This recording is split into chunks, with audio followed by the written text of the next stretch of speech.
it goes back to the destiny thing. I mean, I made a bargain with it, you know, a long time ago, and I'm holding up my end. What was your bargain?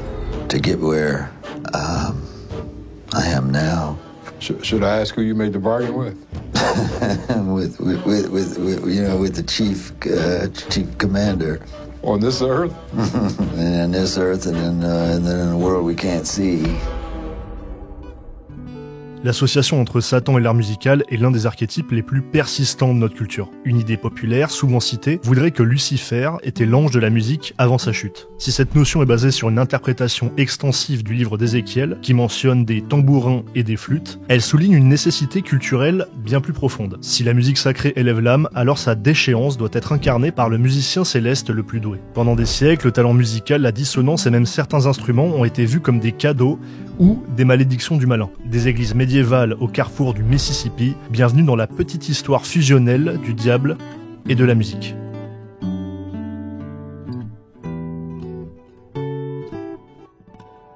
Au Moyen-Âge, la musique occidentale a défini une ligne rouge, l'intervalle de 3 tons entiers composés de 6 demi-tons. Cet intervalle est intrinsèquement instable et se trouve au cœur des tensions harmoniques. En raison de sa dissonance extrême et de son instabilité, il fut surnommé en latin le Diabolus in musica, le diable dans la musique. La légende populaire, que l'on entend encore aujourd'hui, prétend que l'Église catholique l'aurait formellement interdit dans la liturgie, le considérant comme l'incarnation du mal sonore. Or, l'analyse musicologique moderne révèle que cette interdiction formelle est un mythe historique. Le triton n'était pas banni, mais c'était une dissonance technique qui devait être traitée selon les règles du contrepoint. Et l'existence d'exemples de tritons dans les chants grégoriens le prouve.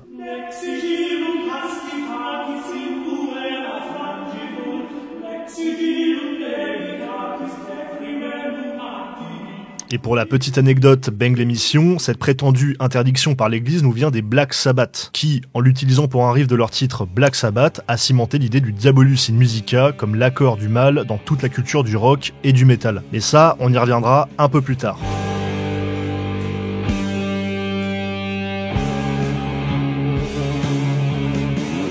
Mais l'allégorie survit, car elle offre une explication plus simple, le mal est dans le son. Et l'église ne s'est pas seulement méfiée du triton dans le chant grégorien, elle s'est aussi méfiée de toute musique qui n'était pas la sienne. La musique populaire et paysanne de l'époque, les airs de danse, la musique de foire étaient transmises oralement et utilisaient des modes musicaux anciens, en dehors du cadre strict de l'église. En diabolisant le chaos harmonique et le rythme corporel, l'église utilisait la peur du diable pour opérer une dissociation culturelle très nette. La musique chrétienne, c'était l'harmonie, et la musique paysanne, c'était le désordre. Le diable devenait l'arme théorique pour mettre à l'écart d'anciennes cultures populaires. De même, lors du Concile de Trente, on craignait la musique dite troppo molle, trop molle ou efféminée, et l'usage excessif de la polyphonie qui détournait de la prière. Ou alors Calvin aussi dans la Réforme protestante, qui bannissait les mélodies jugées lascives. Et dans toutes ces tentatives de recadrage, le diable incarne la sensualité musicale qui menace l'ordre rationnel. C'est l'incarnation de la licence artistique qui rompt la discipline. Avec l'avènement de l'ère romantique, le diable sort de la théorie pour devenir le garant d'un talent surnaturel, le récit faustien. L'échange de l'âme contre le vœu se cristallise autour des musiciens dont la virtuosité dépasse l'entendement humain. On retrouve ce topo dans l'opéra, notamment avec Robert le Diable de Meyerbeer ou Faust de Gounod. Et le violon, l'instrument capable d'imiter la voix et de transmettre les passion devient alors l'outil de ce pacte. Le premier à marquer cette histoire fut Giuseppe Tartini. Le compositeur italien aurait raconté avoir rêvé d'un pacte avec le diable qui joua dans son sommeil une sonate d'une perfection technique incomparable. Tartini, réveillé, composa le célèbre Sonaté des Trilets du diable et ce récit deviendra l'expression de l'angoisse artistique. Un demi-siècle plus tard arrive Niccolò Paganini. Sa virtuosité légendaire était si déconcertante qu'elle ne pouvait s'exprimer qu'en l'attribuant au mal. L'apparence de Paganini, longue et filiforme avec une souplesse anormale de ses mains, peut être dû au syndrome de Marfan, renforçait l'idée qu'il était un être hors norme. Il cristallisait le mythe du violoniste du diable. Le diable devient l'unique explication lorsque le génie humain dépasse si largement les catégories du rationnel. Au XXe siècle, le mythe du pacte trouve une nouvelle signification dans le contexte socio-culturel du Delta Blues aux États-Unis. Le blues est né des expressions musicales des Afro-Américains combinant chant de travail et une spiritualité complexe. Contrairement au gospel qui visait la lumière, le blues, lui, exprime la douleur terrestre, le malheur et les plaisirs interdits. Le terme blues lui-même est dérivé des Blue Devil du XVIIIe siècle, décrivant un état de mélancolie. Et l'icône de ce mythe, c'est c'est Robert Johnson, le bluesman qui aurait vendu son âme au diable à un carrefour pour acquérir un talent surnaturel à la guitare. Johnson était un piètre guitariste avant son absence soudaine, d'où il reviendra avec une virtuosité foudroyante. Même Keith Richards, la première fois où il écoutera Robert Johnson, le confondra avec deux musiciens. Sa courte carrière et sa mort mystérieuse à 27 ans cimentèrent cette légende. Mais attention, les recherches historiques indiquent que l'origine du mythe appartient à un autre musicien, Tommy Johnson, qui se vantait lui-même d'un pacte avec le diable.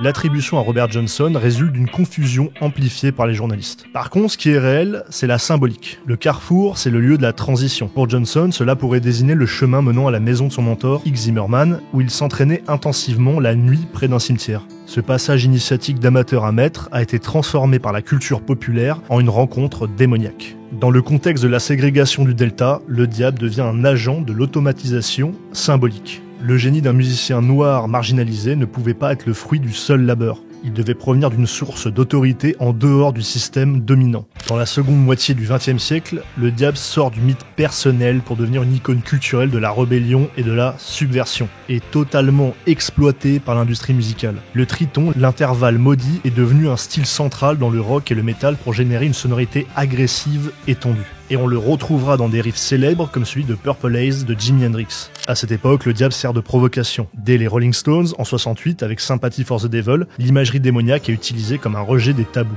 Puis arrive Black Sabbath, qui fonde le heavy metal. Leur musique est construite sur ces dissonances, utilisant l'occultisme pour créer une aura de danger qui définit le genre. Ceci aboutira à la panique satanique des années 80. Cette hystérie morale, alimentée par la droite chrétienne, accusait les groupes de métal de promouvoir le satanisme via des messages subliminaux. Et le cas le plus célèbre fut le procès de Judas Priest en 90. D'ailleurs, je serais très chaud de faire une vidéo complète sur le sujet, donc si ça te tente, dis-le moi en commentaire. Et surtout, n'hésite pas à t'abonner à la chaîne parce que c'est un beau soutien pour les vidéos. Le diable dans la musique devient alors un bouc émissaire, un miroir pour projeter des anxiétés sociales plus larges concernant la perte de contrôle des institutions sur la jeunesse. Et ironiquement, même le rock chrétien était suspect. Dans l'ère postmoderne, l'utilisation du symbolisme sombre par le black metal devient une déclaration idéologique assez forte. Qu'il soit spirituel ou commercial, le diable est un symbole de liberté artistique qui permet aux artistes de polariser et de repousser les limites de leur expression. Alors, quelle est la véritable histoire du diable dans la musique ? Il n'est peut-être pas un compositeur de génie, mais il a une force motrice de l'histoire de l'art. Théoricien de l'hérésie, il n'a pas inventé le triton, mais le mythe du Diabolus in Musica a défini la frontière symbolique entre l'ordre divin et le chaos terrestre.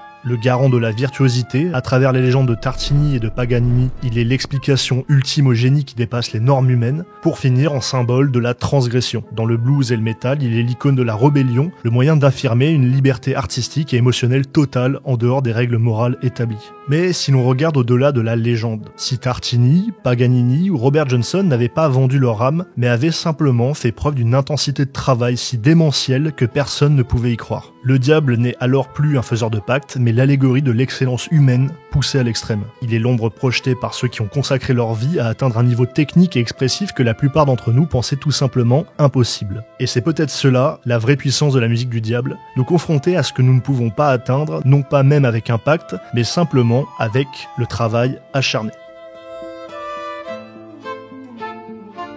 Un énorme merci aux gens qui me soutiennent et qui me financent sur Patreon. Merci encore beaucoup les gars. Et pendant que je vous tiens un petit peu, si vous êtes restés jusqu'au bout, déjà merci d'avoir regardé la vidéo. Et ensuite, si vous voulez nous rejoindre sur Patreon, le lien est en description. Vous y trouverez des news entre chaque sortie, ainsi que des contenus exclusifs comme des lives ou des podcasts. En tout cas, nous, on se dit à très vite, je l'espère. C'était Bang l'émission. Ciao.